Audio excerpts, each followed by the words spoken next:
Hot topic बना हुआ है। लेह के लोग क्या चाहते हैं, हमने कारगिल से भी बातचीत की थी, कारगिल के फॉर्मल सीसी से बातचीत की थी। आइए देखते हैं उनका क्या कहना है। इस वक्त हमारे साथ जुड़ चुके हैं सीसी ले ग्याल पी वंग्याल। वंग्याल साहब, आप ये कह रहे थे कि केंद्र सरकार बार बार ये कहती थी कि आंख से आंख मिलाकर के हम अपने दुश्मनों से बात करेंगे, लेकिन अनफॉर्चुनेटली दुश्मन अंदर आ गया और हमें पता तक नहीं चला। हमारे 20 जवान भी शहीद हो गए। क्या कहेंगे आप? देखिए, पहले तो मैं आपके माध्यम से मेजर कर्नल संतोष बाबू और 19 जवान जो उनके साथ शहीद हुआ उनको मैं श्रद्धांजलि देना चाहता हूं जी। बाकी जो ये है कि चाइनीज अंदर आ गया है, उसकी वजह से हमारे जवान शहीद हो गए हैं। लेकिन देखिए, चाइना जो है हर वक्त वो भारत पे अगर कुछ करता है तो वो धोखे के साथ करता है, क्योंकि बॉर्डर पे एक एग्रीमेंट हुआ है। उस एग्रीमेंट के तहत जो था उसके मुताबिक वो चले नहीं और उन्होंने हमें धोखा दिया। लेकिन धोखा देने के बावजूद भी हमारे फौजियों ने बराबर उनका टक्कर मुकाबला किया, जिसकी वजह से आज हम ये नहीं कह सकते कि भारत के 20 फौजी शहीद हो गए। हम आज अपने इंटरनेशनली भी आपने सुना होगा, आपने देखा होगा कि उनके भी बहुत से जवान मारे गए हैं, वो भी तो हमें मानना पड़ेगा ना जी। तो मेरा यही वंग्याल साहब जी। हाँ, बोलिए जी। मैं ये कह रहा हूँ, इसकी कोई पुष्टि नहीं है उसकी तरफ से कि चाइना के कितने जवान शहीद हुए हैं या नहीं हुए हैं, लेकिन हमारे पास तो बाकायदा सबूत भी है। नहीं, पुष्टि वही है ना साहब। देखिए ना, चाइना तो आज भी बोलता है कि कोरोना वायरस हमने नहीं किया। वो कब मानते हैं उसको? इसी तरह वो पुष्टि अपने जवानों का थोड़ी करेंगे जी। देखिए ना, जहां हमारे 20 जवान शहीद हुए हैं, क्या आप नहीं सोचते हैं कि उनके भी मारे गए होंगे? जी। ये उनका ये जो सारे दुनिया के साथ ये जो झूठ बोलते चलता है, धोखा देते चलता है, तो उस पर हमें भरोसा नहीं करना चाहिए। जी। वांग्याल साहब, लद्दाख के लेह के लोग, लद्दाख यूटी के लोग क्या चाहते हैं कि इस वक्त आर पार की हो जाना चाहिए कि रोज रोज बैक स्टैबिंग करता है चीन? देखिए, के पीछे छुरा घोंपता है जी। बिल्कुल देखिए, क्योंकि ये जो बात है चाइनीज का बॉर्डर पे जो इंक्वेशन है, ऐसी बातें बॉर्डर पे टेंशन, ये देखिए पहली बार नहीं हो रहा, ये पिछले बहुत सालों से होते आ रहा है। लेकिन देखिए, हम तो यही चाहते हैं, क्योंकि पीछे तो किसी गवर्नमेंट ने कभी इतना बड़ा स्टेप उठाया नहीं है, तो लेकिन हमें भरोसा है हमारे प्राइम मिनिस्टर नरेंद्र मोदी जी और डिफेंस मिनिस्टर राजनाथ सिंह पे कि वो इसका मेरे ख्याल में एक सोल्यूशन निकालेंगे, इस मसले को हल करेंगे।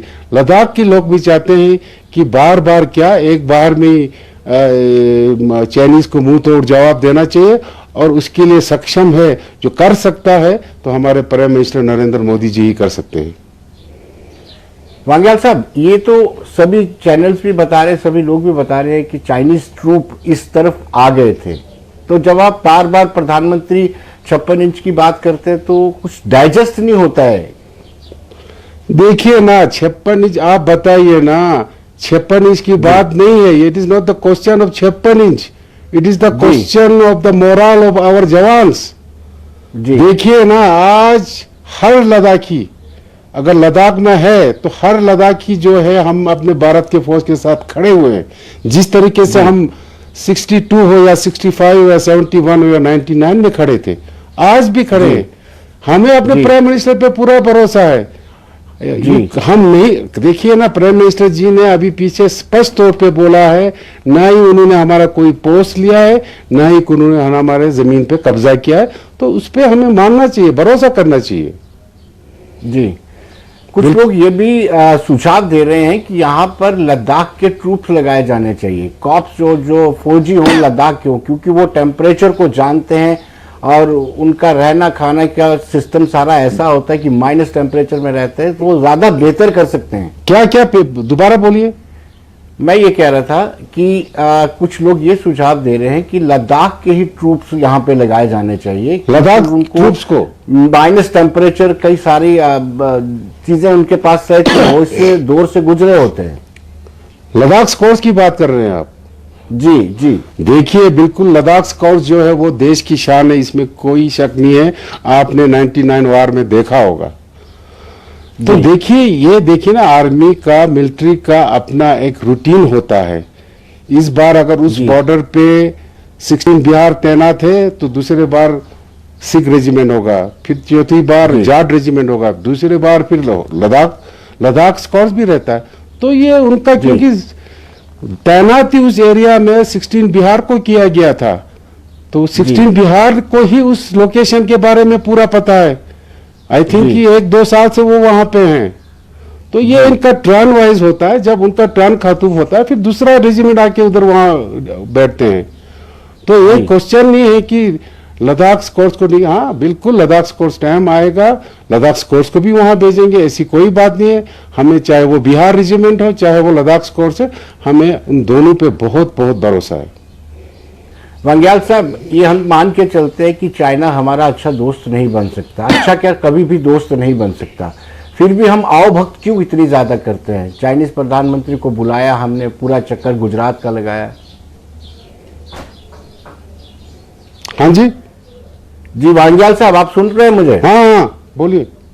वंग्याल साहब, मैं ये कह रहा था कि हम ये मान के चलते हैं कि चाइना हमारा कभी दोस्त नहीं बन सकता, जी जी। उसके बावजूद भी हम चाइना के साथ बहुत अच्छे ताल्लुकात बनाने का प्रयास क्यों करते हैं? क्यों बुलाते हैं चाइनीज प्राइम मिनिस्टर को और गुजरात में पूरा चक्कर लगवाते हैं, पूरे उनकी आओ भक्त करते हैं?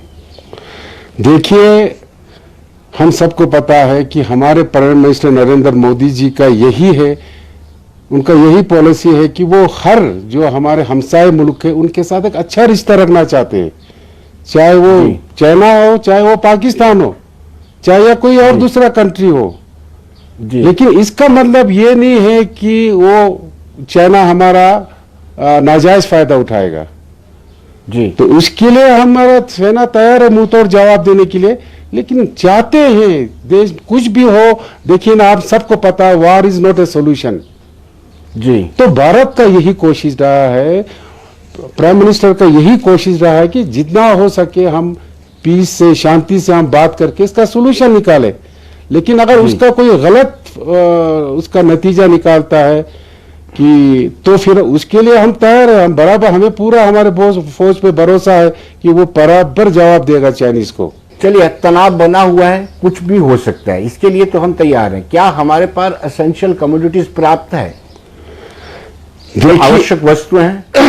जी। हमारे पास सब कुछ है विनोद जी, सब कुछ है, ऐसी कोई बात नहीं है। हमारे ऊपर हमारे honourable LG, the administrator of union territory, बैठे हुए हैं। वो सब कुछ पूरा अपनी तरफ से निगरानी रख रहे हैं। एसेंशियल कम्युनिटीज का कोई वो नहीं है। लेकिन हमारे लोग जो आज दो दुश्मन से लड़ रहा है, जो बॉर्डर पे, एक तो हमारे फौज चाइनीज से और दूसरा जो है कोविड-19 से। तो कोविड-19 से लोग बहुत, यहाँ पर मीडिया बहुत इस तरह बोलते हैं कि लद्दाख के लोग डरे हुए हैं, थमे हुए हैं, कोई तो बोलता है एवैक्यूएशन हो रहा है बॉर्डर विलेज से। ये सब गलत है। हमारे लोग जो है वो चाइनीज से नहीं डरे, ना आज तक डरे हैं, ना आगे भी डरेंगे। लेकिन आज अगर हमारे लोग डरे हुए हैं, थमे हुए हैं, तो इस कोविड-19 से, क्योंकि ये एक छुपा हुआ दुश्मन है, ये कब कहां से निकला है किसको नहीं पता। हमारे लोग सिर्फ इससे डरे हुए हैं, ना कि हमारा जो बॉर्डर टेंशन है चाइनीज के साथ, उसके साथ हमारा कोई डर नहीं। और एसेंशियल कम्युनिटीज हमारा बाज़ाब्ता जब से लद्दाख यूटी बना है, हर चीज जो है हमें गवर्नमेंट ऑफ इंडिया से सही तरीके से, हमें जिस तरह हमारा फंड्स था जो पहले कम था, वो भी अभी हमें ठीक ठाक, हमारा 6000 करोड़ का एक फंड्स मिला है। तो उसी तरह एसेंशियल कम्युनिटीज जो भी हो, तो एवरीथिंग इज सफिशिएंट इन ले। कोई इसमें वो दो राय नहीं है कि इधर एसेंशियल कम्युनिटीज का कोई कमी है। यानी वंग्याल साहब, आखिरी सवाल आपसे ये कि क्या आप वाकई में लद्दाख के लोग तैयार हैं कि आर पार की हो जाए, लेकिन ये जो सरहदों का मसला है एकदम से हल होना चाहिए? हाँ जी, मैं ये कह रहा था कि ये मान लिया जाए कि लद्दाख के लोग पूरी तरह से तैयार हैं, जो बार बार चाइना सरहदों के अंदर आता है, इसका मसले का हल होना चाहिए। बिल्कुल बिल्कुल, इसका मसले का हल होना चाहिए। देखिए ना, हम चाहते हैं इसका मसले का हल, इसीलिए मैंने आपको बोला था अगर इस मसले का हल कोई करने वाला है तो वो हमारे प्राइम मिनिस्टर नरेंद्र मोदी जी है, वो ही कर सकते हैं। और हमें उन पे भरोसा है कि जो भी चाइनास के साथ जो हमारा टेंशन चल रहा है, ये मसला वंस फॉर ऑल ये इस मसले का सॉल्यूशन निकालेंगे।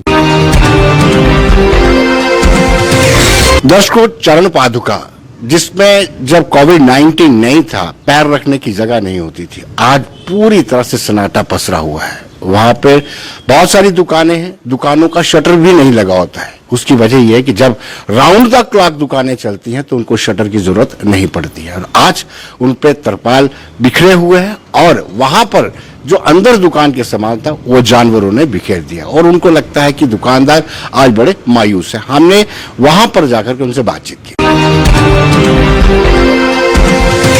जितनी भी दुकानें हैं इसमें कोई शटर्स वगैरह नहीं है।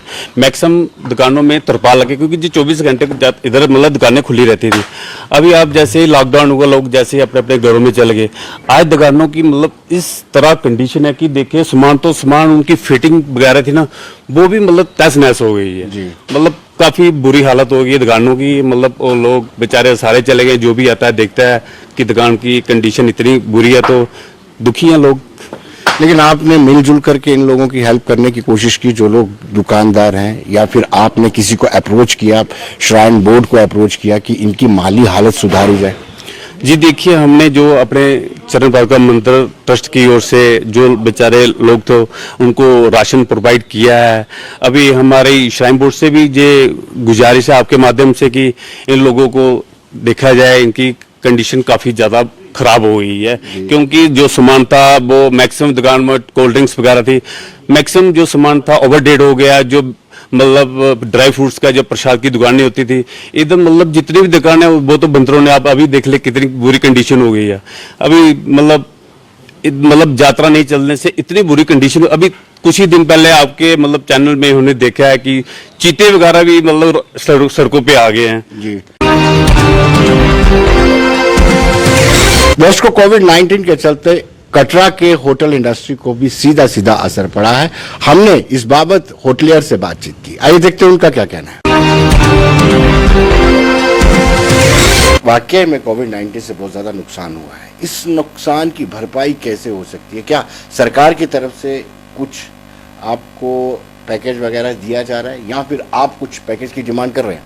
देखें, मैं आपको चूंकि सारे दर्शक आपको देखते हैं और मैं आपको बताऊं कि इस वक्त कटरा और उसके साथ जुड़े हुए लगभग 4.5 लाख के करीब लोग जो हैं वो वैष्णो देवी और उसके साथ जुड़े हुए बाकी सारे कामों के साथ जुड़े हुए लोग हैं और होटल इंडस्ट्री को डेली 2 से 2.5 करोड़ रुपया पर डे का लॉस हो रहा है और इसी तरीके से बाकी जो यहाँ पे रोज़गार बाकी जो कारोबार हैं उनको भी इतना बड़ा नुकसान हुआ है।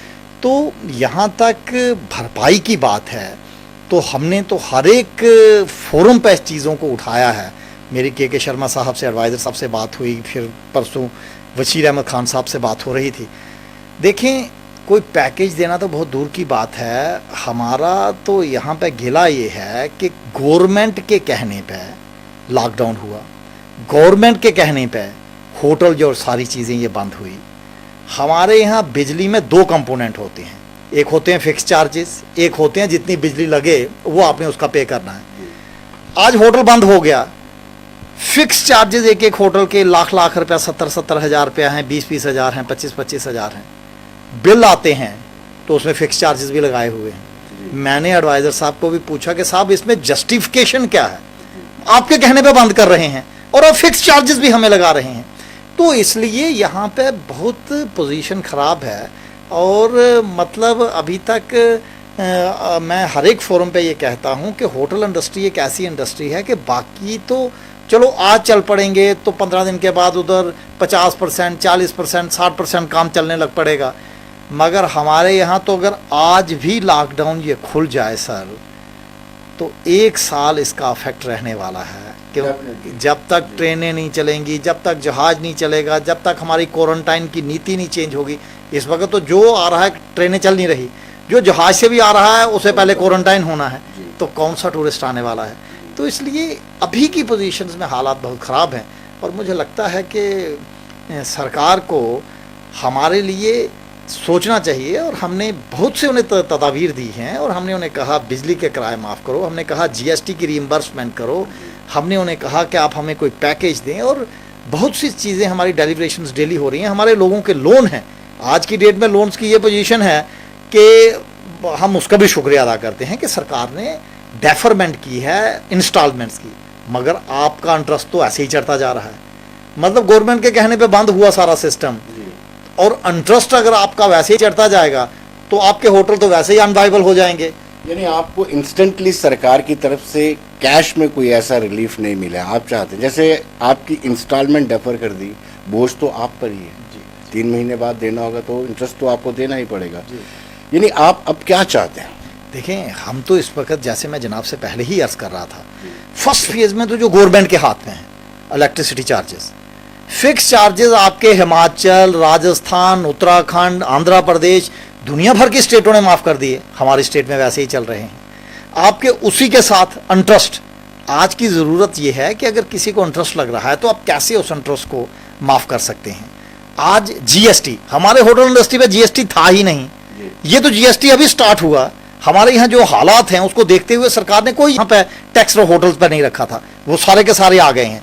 और अभी के हालात में इससे कूप करने के लिए हम तो चाहते हैं गवर्नमेंट से कि अभी रीइंबर्समेंट हो हमें जीएसटी की, जीएसटी हम ले, और जैसे मैन्युफैक्चरिंग सेक्टर को, इंडस्ट्रीज में, एमएसएमई में, मैन्युफैक्चरिंग सेक्टर को आप जीएसटी की रीइंबर्समेंट करते हैं, वो ले लेते हैं और उनको वापस दे दें।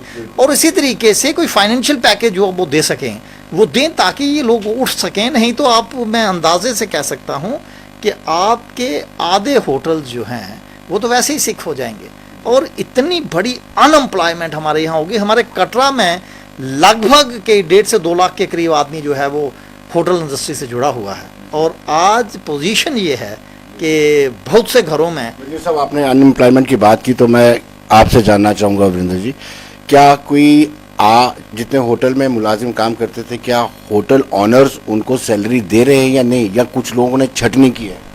देखो, तनख्वाह हम उनको दे रहे हैं, वो जो लड़के हैं वो हमारे फैमिली मेम्बर हैं। अगर हमने भी अपना घर चलाना, उन्होंने घर चलाना है, इन्होंने 25-25 साल हो गए हमारे साथ काम करते हुए, हम तो इनको सैलरी दे रहे हैं, पर पूरी नहीं दे रहे हैं, थोड़ी आधी दे रहे हैं। उनको बोले जब काम चलेगा तो फिर हम पूरी दे देंगे उनको। लेकिन क्या आपने लोगों को निकाला है? सवाल ये उठता है क्योंकि जब प्रधानमंत्री नरेंद्र मोदी ने राष्ट्र को संबोधित किया था तो उन्होंने कहा था कि जितने भी एम्प्लॉयर्स हैं वो अपने मुलाजिमों को ना निकालेंगे और ना ही सैलरी में कटौती करेंगे। देखो, निकाला हमने कोई नहीं है, लड़के हमने घर में भेजे हैं, मगर उनको हम बिल्कुल तनख्वाह उनको हम दे रहे हैं, वो दे रहे हैं उनको। बाकी इस टाइम हमने होटल में 2-2 लड़के रखे हैं, वो खुद खाना बना रहे हैं, खुद खा रहे हैं। बाकी 1 लाख लड़का हमारा कटरा में काम करता था, देवी से लेके कटरा तक। इस टाइम सब लड़के घर चले गए हैं। बाकी रेडी वाला था, फड़ी वाला था, सब ये घर में चले गए हैं। बाकी हर होटल में कोई 2-2 लड़के यहाँ बचे हैं, बाकी सब घर में बैठे हैं। वजीर साहब, आपने कोई मसौदा बनाया होगा कि कोई पैकेज, कितने का पैकेज मिलना चाहिए? जब आप पूरा ग्राउंड जीरो पे आप पूरी स्टडी करते हैं कि कितने होटल्स कटरा में हैं, कितने मुलाजिम हैं, क्या आपने ऐसा कोई मसौदा बनाया जो सरकार के समक्ष रखा है कि इतना बड़ा पैकेज हमें चाहिए? देखिए, कहानी ये है कि अगर मैं इन टोटलिटी में अमाउंट बताऊंगा तो इन्होंने कुछ देना होगा तब भी नहीं देंगे, तो इसलिए मैं इनको बाई पार्ट्स में कहता हूँ। जैसे अभी आपने हमारे सीनियर वाइस प्रेसिडेंट साहब से जो पूछा आपने क्वेश्चन, बहुत अच्छा क्वेश्चन था कि मोदी साहब ने कहा और सरकार ने कहा कि सैलरी आपको सबको जानी चाहिए और हर एक आदमी देना भी चाहता है क्योंकि वो हमारी फैमिली का हिस्सा है और जानी भी चाहिए उसकी। मगर बहुत सी जगह प्रॉब्लम ये आ रही है कि वो बेचारा जो होटलियर है उसके कुछ एक खर्चे थे, उसकी जो आमदन आई उसके बाद उसने बाकी बैंक का लोन दे दिया, तो इन परिस्थितियों में ये पोजीशन है कि वो बेचारा देना भी चाह रहा है तो कई बार नहीं दे पा रहा है। तो उसमें हमारा उल्टा सरकार से ये सजेशन था कि जो तो दे पा रहे हैं होटलियर, जितने % दे पा रहे हैं, बाकी सरकार को आगे आना चाहिए। देखें, सरकार के पास ईएसआई इस वक्त कितने लाख करोड़ रुपया पड़ा हुआ है और जो एम्प्लॉइज का ही है। कोई हमारे यहाँ टूरिज्म वालों ने हमसे के बाकायदा डाटाज लिए और उन्होंने कहा कितने मुलाजिम हैं, क्या है, उनकी सैलरी कितनी थी। तो इस वक्त ही ये ईएसआई, प्रोविडेंट फंड, ये सारे जो लोग जो पूरी उम्र सरकारों ने इकट्ठे किए हैं और उधर खजाने में पड़े हैं, तो इस वक्त इस्तेमाल करने चाहिए। और यहाँ तक पैकेज का सवाल है तो मैं यही कहना चाहूँगा आपको कि पैकेज को सरकार अगर बाइफरकेट कर दे, हम तो इस तरीके से सरकार के ऊपर भी कहते हैं कि एक तो पहले नंबर जितना लॉस हुआ है वो सरकार देख के हमें दे कुछ, वो तो है ही। उसके अलावा सरकार के ऊपर भी बोझ ना पड़े। मगर जो बेसिक चीज़ें हैं, बिजली का किराया, जीएसटी, आपकी बाकी एस्टैब्लिशमेंट्स, एम्प्लॉइज़ की सैलरीज, बाकी इंटरेस्ट, इस तरीके के जो कंपोनेंट हैं, ये तो फर्स्ट फेज में ले, ताकि इसे तो मतलब कोई आज की डेट में जवाजियत ही कोई नहीं है कि हम कहेंगे कि जनाब लॉकडाउन है, किसी को हम आने नहीं देंगे मगर फिक्स चार्जेस आपसे लेंगे, तो उसके पीछे जवाजियत क्या है? तो इन चीज़ों को सरकार को बहुत ज़ोरदार तरीके से करना चाहिए, और इसके ऊपर अगर अमल नहीं करेंगे तो मुझे लगता है कि ये इंडस्ट्री सरकार ने कोशिश की है कि कुछ महीनों का पीएफ जो एम्प्लॉयर्स देते थे वो पीएफ सरकार दे रही है। देखें, उसमें भी एक बहुत छोटा सा कंपोनेंट जो है वो सरकार ने कहा है कि उनका शेयर जो है वो थोड़ा सा उन्होंने बढ़ाया है, मगर इस वक्त ज़रूरत वो नहीं है कि हम कितना कंपोनेंट उसका जाता था, वो नहीं है। इस वक्त इंस्टेंट ज़रूरत ये है कि एक मुलाजम बेचारा 12,000 रुपया लेता था, अब उसके घर में फैमिली है, उसका चूल्हा जल नहीं रहा है, हमें उसकी ज़रूरत नहीं है कि हमें कुछ दुआ भाई, वो बाद में देखते रहेंगे, मगर मुझे ज़रूरत इस वक्त ये है कि जो मेरा एक मुलाजम है जो 12,000 लेता था, उसके घर में बीवी बच्चा, उसके फीस है, तो कम से कम उनके अकाउंटों में कुछ डालो ताकि उनका तो काम चले। देखिए, अगर वो नहीं करेंगे तो वो बेचारे मर जाएंगे। और आप चाहते कि जो आपके एम्प्लॉइज हैं उनकी सैलरी कम से कम उसका कुछ पोर्शन, बड़ा पोर्शन जो है सरकार दे। बिल्कुल बिल्कुल देना चाहिए सरकार को। और मैंने आपको बता भी दिया कि ईएसआई में इस वक्त सरकार के पास कितने लाख करोड़ रुपया पड़ा हुआ है, उसमें से निकाले, बाकी कंपोनेंट्स में से निकाले। और जैसे कि बाद में जीएसटी एक एक हमारा कटरा ही है, सिर्फ बहुत कम भी जाता होगा तो 4 से 5 करोड़ रुपया पर मंथ हमारा यहाँ से जीएसटी जाता था। अब यही तो है वक्त। देखें, एक वक्त में हम सरकार की सपोर्ट करते हैं, इस वक्त सरकार को हमारी सपोर्ट की ज़रूरत है, मतलब उसकी सपोर्ट की हमें ज़रूरत है, हमारे मुलाजमों की ज़रूरत है, उनको सबकी ज़रूरत है। तो ये एक हमारे यहाँ कहते हैं मोहब्बत चाहिए बाहिम, यहाँ भी हो वहाँ भी हो, और खुशी हो चाहे इसमें गम, यहाँ भी हो वहाँ भी हो।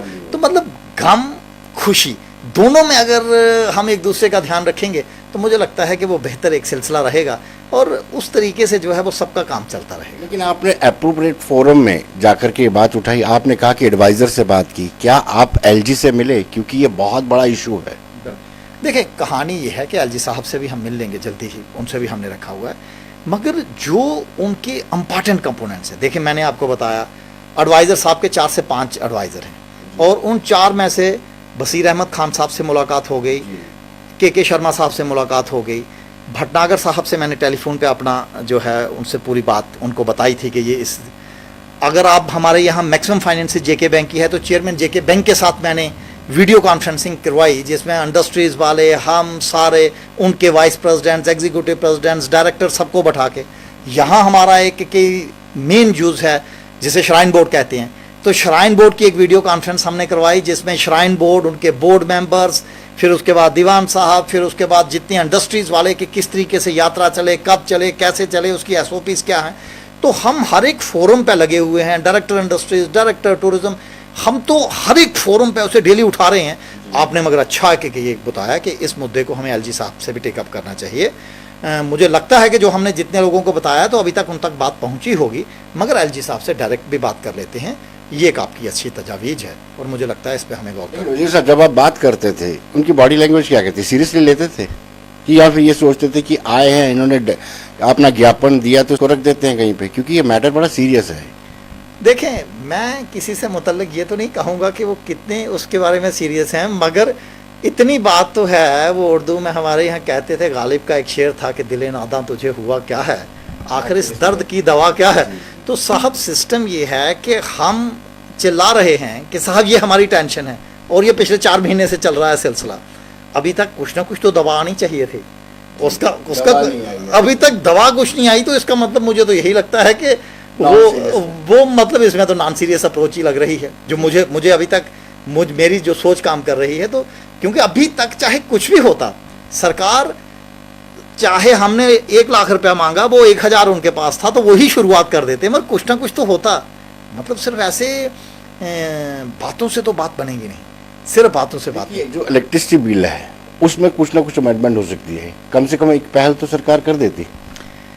देखें, मैंने और आपसे अब मैं डिस्कस कर रहा हूं, अब मैंने जब के शर्मा साहब से बात की और उसमें फाइनेंशियल कमिश्नर फाइनेंस भी बैठे थे, मेहता साहब भी बैठे थे, और मैंने बात की तो मेहता साहब ने जवाब दिया कि वज़ीर जी, कहानी ये है कि हमारे साथ वाली स्टेटें जो हैं वहाँ पे मुलाजमों की सैलरी आधी हो गई, गवर्नमेंट मुलाजमों की, तो अभी तक हमने उनको पूरा रखा है। तो मैंने कहा सर कि ये जो हमारी जो सोच है इसमें कि ये कोई मसले का हल नहीं है कि जनाब हमने उनकी सैलरी पूरी रखने के लिए हमने आपका गला काट दिया, ये तो कोई बात ही नहीं हुई। मतलब बात तो ये है कि ठीक है वो हमारे भाई हैं, उनको तो सैलरी आप पूरी दो, मगर यार जिनके ऊपर बनता ही नहीं आप उनके ऊपर पूरे का पूरा बोझ अगर उसके ऊपर लाद देंगे तो ये एक अच्छी बात नहीं होगी। और सरकार को इससे मुतल्लिक जो है वो पेशगोई करनी चाहिए, आगे बढ़ना चाहिए। और इसमें तो मेरी तो अभी हमारी, मैं चूँकि PhD चैम्बर ऑफ कॉमर्स का भी मैं जम्मू रीजन का चेयरमैन हूँ, तो निर्मला सीतारमन जी से बात हुई तो उधर भी हमने इन सारी चीज़ों को जो है अपने उस फोरम के तहत उठाया है। मगर मुझे ये लगता है कि इसके लिए तो पहल हमें जो है हमारी सरकार जो है यूनियन टेरिटरी की सरकार को करनी पड़ेगी, क्योंकि इस वक्त इलेक्टेड सरकार है नहीं, और अगर वो नहीं है तो फिर इनका देखो, मैं तो आपके माध्यम से एक बात मैंने उधर भी कही, और वो अभी हालांकि होटल इंडस्ट्री से वो बहुत ज़्यादा जुड़ी हुई नहीं है, मगर चूंकि हम लोगों से भी जुड़े हुए हैं, मैंने तो उधर एक मुद्दा उठाया। मैंने कहा अभी IAS के एग्ज़ाम आ रहे हैं, KS के एग्ज़ाम आ रहे हैं, 12th के CBSE, वो ऑल इंडिया बेसिस पे एग्ज़ाम होते हैं। मैंने तो उनको ये भी कहा, मैंने कहा सर अब IAS के एग्ज़ाम आएँ तो हम क्या लिखें पेपर पे कि जनाब इधर 4G गवर्नमेंट ने बंद किया हुआ था इसलिए हमें 15% ग्रेस मार्क्स दिए जाएँ। मैंने कहा किसी का मत करो, मगर यार बच्चों का जो है ऑनलाइन क्लासेस जो हैं उसके लिए कम से कम 4G आप एजुकेशनल क्लासेस के लिए तो खोलो। हमारे यहाँ तो मतलब हर एक जगह पूरी ऐसी तैसी हुई है। आपके यहाँ माइनिंग पिछले, आपको मालूम है पिछले 8 महीनों से आपको बजरी, रेत और ये नहीं मिल रहा है। मतलब ऐसे लग रहा है मुझे कि पूरी मशीनरी जो है वो स्टैंड स्टिल पे आ गई है। मतलब ये कभी हुआ ही नहीं आज तक, जब तक। और मसला क्या है, मैं आपको बड़े मजे लोग आरोप लगाते हैं कि ब्यूरोक्रेट्स ढंग से काम नहीं करवा पा रहे। देखो, मैं तो उनको एक एग्जांपल दी, मैंने कहा हमारे यहाँ सलाल डैम है और सर उसमें इतना रेत आ गया है कि अगर उसमें से रेत नहीं निकाला गया तो हाँ डीसिल्ट नहीं किया गया तो 2 साल में वो डैम बंद हो जाएगा। और जब सैलाब आता है बरसात के दिनों में तो वो रेत सारा पाकिस्तान चला जाता है। मगर आपको मालूम है 8 महीनों से वहां पे अगर किसी उस गांव के आदमी को अगर एक टिप्पर रेत चाहिए हो ना तो कोई उठाने नहीं देता। और जब इस तरीके के हालात अगर हों तो फिर हम क्या कहेंगे कि जनाब वो डैम बंद हो जाए, पाकिस्तान में चला जाए, मगर हम लोगों को ना देने दें। अगर इस तरीके के हालात होंगे तो फिर बहुत मुश्किल है। मैं आपके माध्यम से सरकार को कहना चाहता हूं कि हमें आपसे मोहब्बत है और आगे भी करते रहेंगे, मगर इतनी ही मोहब्बत की उम्मीद हम भी चाहते हैं। यात्रा का संचालन श्राइन बोर्ड का आता है। श्राइन बोर्ड के साथ आपकी बातचीत हुई है, बोर्ड के CEO से भी आपकी बातचीत हुई है। क्या लगता है कि कब तक ये यात्रा रिज्यूम की जा सकती है? देखें, इस मुद्दे पे हमारा, जब मैंने वीडियो कॉन्फ्रेंस भी करवाई तो इस मुद्दे पे हम सरकार के थोड़े साथ हैं और हमने उन्हें कहा है कि भाई आप इसमें मोडालिटीज़ तय करें, SOPs तय करें, गाइडलाइंस तय करें, और जब आपको लगता है इसे स्टार्ट करें जब भी उसे करता है। और हमने इसे 4-5 सजेशंस दिए थे। हमने कहा पहले आप लोकल लेवल पर स्टार्ट कर सकते हो, फिर उसके बाद ग्रीन जोन वालों को कर सकते हो, फिर किस तरीके से जैसे आगे बढ़ सके। मगर इसमें चूंकि क्या उनकी स्ट्रैटेजी है, किस तरीके से वो करेंगे, तो वो उसके बारे में मैं बहुत ज़्यादा इस पर टिप्पणी नहीं करूँगा, क्योंकि टेक्निकल आस्पेक्ट है। कल की डेट में कोई कहे कि जनाब कि इससे ही हमारे यहाँ इतने पॉजिटिव केसेस आ गए ये वो, तो ये मैं सोचता हूँ कि ये उन पर रखते हैं। मगर इतना तो ज़रूर है कि आज की डेट में हर एक आदमी ये ज़रूर चाहता है कि वैष्णो देवी के दर्शन तो होने चाहिए। देखें, आज तक ये हिस्ट्री में पहली बार हुआ है, मेरी 45-47 साल की उम्र है, ये पहली बार हुआ होगा कि वैष्णो देवी की यात्रा जो है वो बंद हुई है सर। नहीं तो कभी आज तक कभी नहीं हुआ सर। लेकिन आप इनकी रहनुमाई करते हैं, किसी लॉजिकल कंक्लूजन तक तो पहुंचाएंगे ही, क्योंकि वाकई में बहुत सारा नुकसान हुआ है और आगे भी, जैसे आप भी बता रहे हैं, जैसे अपना भी एक्सपीरियंस है, एटलीस्ट 1 साल लग जाएगा पूरा प्रॉपरली। कोविड खत्म होने के बाद ये सिस्टम, कोविड खत्म भी हो जाए उसके बाद भी 1 साल लग जाएगा रिज्यूम होने में। देखिए सर, मुझे इस मसले में केजरीवाल साहब की बात और उसके बाद जो सेंटर ने बात की, दोनों की बात मुझे बड़ी अच्छी और बैलेंस्ड बात लगती है। उन्होंने कहा जान भी जहान भी, अब हमें कोविड के साथ जीना पड़ेगा। देखिए आज आप मेरे साथ बैठे हैं और इंटरव्यू ले रहे हैं, एक तरीका तो ये भी बनता था कि आप घर में बैठ जाते और कहते कि अभी तो कोविड आ गया है, मैं 2 साल निकलूंगा ही नहीं बाहर, मगर आप भी तो बाहर निकले हैं।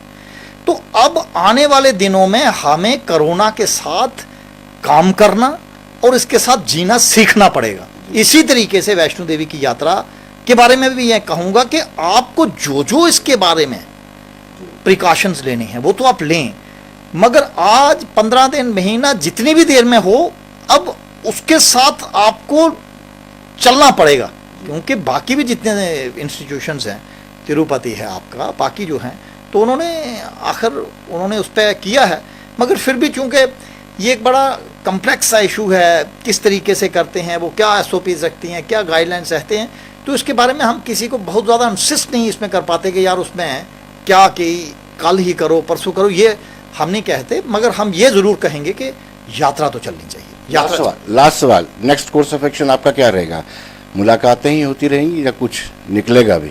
वो हमारे यहाँ कहते हैं कि मिलने मिलाने ही से तो बढ़ते हैं राब्ते, ये क्या मिजाज है, कहीं आए ना जाए हम। वो हुआ यूँ कि मैं एक दिन एडवाइज़र साहब को मिला और वो फेसबुक में रात को चढ़ा और किसी आदमी ने कहा कि साहब इसका कोई नतीजा निकलेगा, तो मैंने कहा भगवान श्री कृष्ण ने गीता में कहा है तुझे काम करना है मर्दकार, नहीं उसके फल पे तुझे इख्तियार, किए जा अमल और न ढूंढ उसका फल, अमल कर ना हो बेअमल। तो दर्शकों आज के कार्यक्रम में बस इतना ही, कल फिर होगी मुलाकात। मुझे और मेरी पूरी